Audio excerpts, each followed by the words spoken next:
உலகெங்கிலும் உள்ள ஜி தமிழ் தொலைக்காட்சி நேயர்களே, உங்கள் அனைவருக்கும் வணக்கம். நாம் கடந்த சில நிகழ்ச்சிகளிலே கடக லக்னம், கடக ராசி ஆகியவற்றிலே பிறந்தவர்களுக்கு அஷ்டமாதிபதி என்று சொல்லக்கூடிய 8ஆம் இடத்திபதி சனி பகவான் எங்கெங்கு இருப்பின் என்னென்ன நோய்களை அவர் தரக்கூடும், எந்த காலகட்டத்திலே அவர் தரக்கூடும், என்ன பரிகாரம் செய்வது என்பது பற்றி பார்த்து கொண்டு இருக்கின்றோம். அதன் தொடர்ச்சியாக இன்று மேலும் சிலவற்றை பார்ப்போம்.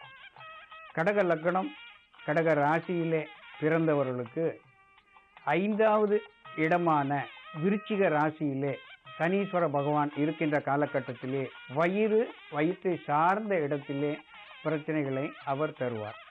சனி மந்தன் என்று சொல்லுவார்கள், சனி முடவன் என்று சொல்லுவார்கள், சனியை முதியவன் என்று சொல்லுவார்கள்.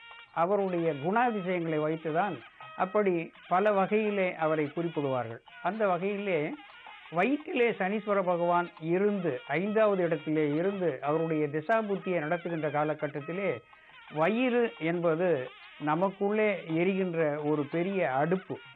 அந்த அடுப்பு சரியாக எரியாவிட்டால் எந்த பொருளை போட்டாலும் அது சரியாக வேகாது, அதனுடைய சத்துக்களை உடல் இழுத்து கொள்ளாது, கிரகித்து கொள்ளாது.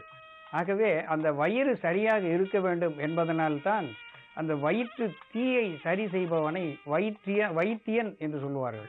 அந்த வயிற்று தீயை சரி செய்து வைத்துக் கொள்ள வேண்டும். நாம் வைத்தியர்களிடம் போவதற்கு முன்னாடியே நம்மளுடைய வயிற்றை சரி செய்து வைத்துக் கொள்வது மிகவும் நல்லதாகும். அந்த வயிற்றிலே சனீஸ்வர பகவான் இருந்து அவருடைய திசாபுத்தியை நடத்துகின்ற காலகட்டத்திலே வயிறு மந்தம், அதாவது பசி மந்தம், அக்னி மந்தம் என்று அதை சமஸ்கிருதத்திலே சொல்லுவார்கள். மற்றபடி ஆங்கிலத்திலே அதை கேஸ்ட்ரிட்டிஸ் என்றும் அல்சர் வயிற்று புண் என்றும் கூட அதை சொல்லுவது உண்டு. இந்த நிலையை சனீஸ்வர பகவான் அங்கே இருந்து திசாபுத்தியை நடத்துகின்ற காலத்திலே தருவார். அதோடு கூட வயிறு பெருத்து இருத்தல், அடிவயிறு பெருத்து இருத்தல், இந்த நிலையும் அங்கே தொப்பை என்று சொல்லக்கூடிய நிலையை அங்கே தருவார். இதனாலே மூச்சு வாங்குதல், விரைவாக செயல்பட முடியாத நிலை, மந்தமான சூழ்நிலையை அவர் அங்கே உண்டு பண்ணுவார். அதோடு கூட ஈரல், இந்த நிலையிலே சுரப்பிகளை அவர் மந்தப்படுத்துவார்.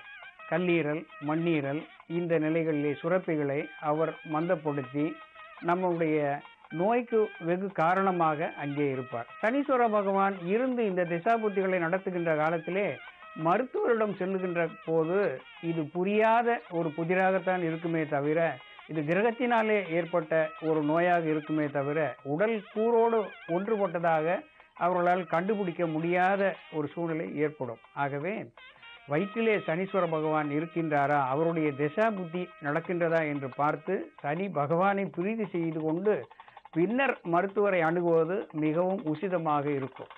அடுத்து 6வது இடம் என்று சொல்லக்கூடிய தனுசு ராசியிலே, கடக லக்னம், கடக ராசியிலே பிறந்தவர்களுக்கு தனுசு ராசியிலே சனீஸ்வர பகவான் இருந்து அவருடைய திசாபுத்தியை நடத்துகின்ற காலத்திலே அடிவயிறு, மூத்திர சம்பந்தமான பிரச்சனைகள், இந்த நிலையிலே அவர் நோய்களை தரக்கூடும். அடிவயிறு கனத்தல், அடிவயிறு வலித்தல், கர்ப்பப்பையிலே பல பிரச்சனைகள், மாதவிடாயிலே தடை, அதாவது நிதானமான மாதவிடாய் போக்கு, 27 நாட்களுக்கு ஒரு முறை ஆக வேண்டிய மாதவிடாய் ஓரிரு மாதங்கள் தள்ளி ஆவது, இந்த நிலையை சனீஸ்வர பகவான் அங்கே தரக்கூடும். ஸ்கேண்டி மென்ஸ்ட்ரேஷன் என்று சொல்வார்கள், அதாவது பட்டும் படாமல் இருக்கின்ற ஒரு மாத ஒழுக்கு.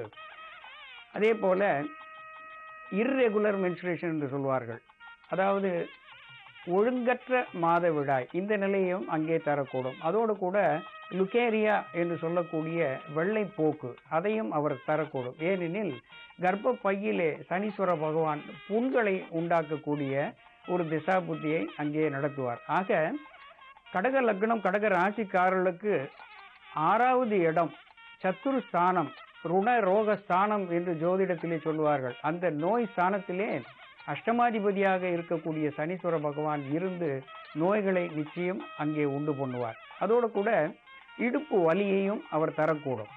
ஆக இந்த சத்துரு ஸ்தானத்திலே சனீஸ்வர பகவான் இருக்கின்ற பொழுது சனி பகவானை வழிபடுதல், சனிதோறும் எள்விளக்கு ஏற்றுதல், காகத்துக்கு எள் சாதம் வைத்தல், இதை ஒரு பரிகாரமாக வைத்துக் கொள்ள வேண்டும் என்று சொல்லி நேயர்களே கடக லக்னம் கடக ராசியினுடைய தொடர்ச்சியை அடுத்த நிகழ்ச்சியிலே பார்ப்போம். இப்பொழுது மிளகு பற்றிய மருத்துவ குறிப்புகளை பார்ப்போம்.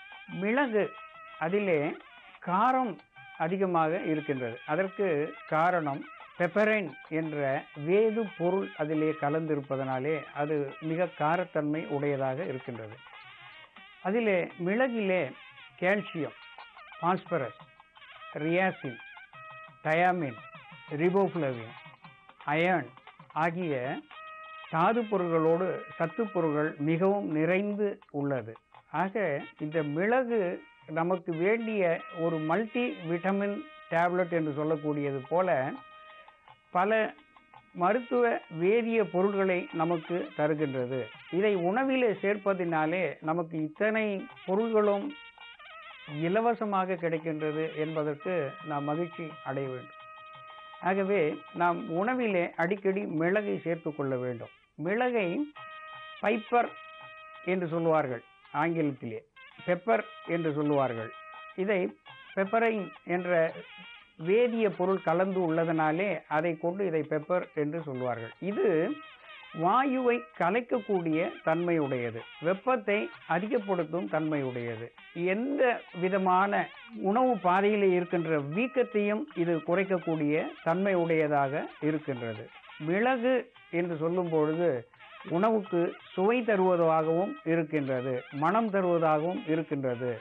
காரம், மனம், குணம் அனைத்தையும் உணவுக்கு தருவதனாலே நமக்கு இன்னும் சிறிது சாப்பிட வேண்டும் என்ற உணர்வை கொடுத்து நமக்கு ஆரோக்கியத்தையும் அது அளிக்கின்றது என்பதை மனதிலே கொண்டு அதை தினமும் உணவிலே சேர்க்கின்ற எண்ணத்தை நீங்கள் வளர்த்து கொள்ள வேண்டும் என்று சொல்லி மீண்டும் உங்களை அடுத்த நிகழ்ச்சியிலே சந்திக்கின்ற வரையில் உங்களிடமிருந்து விடைபெறுகின்றேன். நன்றி, வணக்கம்.